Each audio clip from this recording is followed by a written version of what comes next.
Hi అండి. Welcome to mom's cooking. ఈరోజు ఎంతో టేస్టీగా ఉండే కిచడీతో మీ ముందుకు వచ్చేసాను. ఒక బౌన్‌లో 2 కప్పుల బియ్యాన్ని తీసుకున్నాను. అలాగే 1 కప్పు మైసూరు పప్పును కూడా తీసుకున్నాను.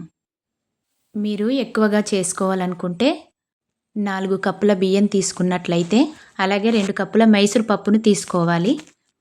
ఇప్పుడు ఈ బియ్యాన్ని కొద్దిసేపు నానబెట్టాలి. ఒక 20 నిమిషాల పాటు కడిగి నానబెడితే సరిపోతుంది. ఇప్పుడు దీనిని పక్కన పెట్టుకొని ఇప్పుడు స్టవ్ వెలిగించి కుక్కర్ పెట్టుకొని కుక్కర్ వేడయ్యాక అందులో కొద్దిగా నూనె వేసుకొని నూనె వేడయ్యాక 1 టేబుల్ స్పూన్ ఆవాలు వేసుకోవాలి.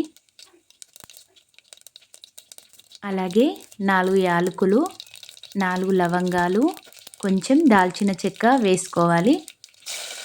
6 పచ్చిమిర్చీలు ముక్కలు ఇలా చీల్చుకొని వేసుకోవాలి. ఇప్పుడు ఒక హాఫ్ స్పూనెడు పసుపు వేసుకోవాలి. దానిని ఒకసారి కలుపుకుందాం.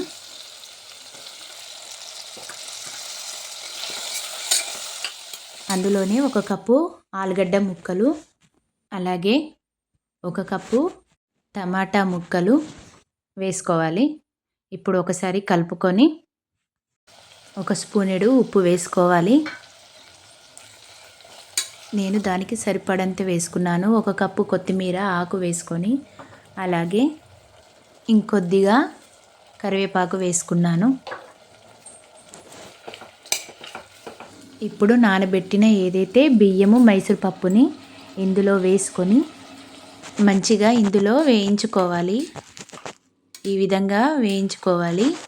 ఒక 7 నిమిషాల పాటు ఇలాగే కలుపుతూ ఉండాలి. కిచడీని చాలామంది హాస్టల్లో ఎక్కువగా తింటారు, ఎంతో ఇష్టపడతారు కూడా. ఇది వేగాక 3 గ్లాసుల దాకా నీళ్లు తీసుకున్నాను. మీకు ఈ కిచడీ ఇంకా కొంచెం మెత్తగా కావాలంటే నీళ్లు పోసుకోవచ్చు. దీన్ని ఇప్పుడు 3 విజిల్ వచ్చేంత వరకు ఉడికించుకుంటే సరిపోతుంది. అంతేనండి, ఎంతో టేస్టీగా ఉండే తొందరగా అయ్యే కిచడీ. దీన్ని దాల్ కిచడీ అని కూడా అంటారు. చూడండి ఈ విధంగా ఎంత బాగా వచ్చిందో.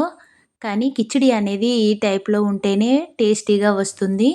దీనికి కొద్దిగా నెయ్యి, ఇంకొద్దిగా అల్లం పచ్చడి తింటే ఎంతో బాగుంటుంది. ఈ వీడియో కనుక నచ్చినట్లయితే ప్లీజ్ సబ్స్క్రైబ్ మై ఛానల్.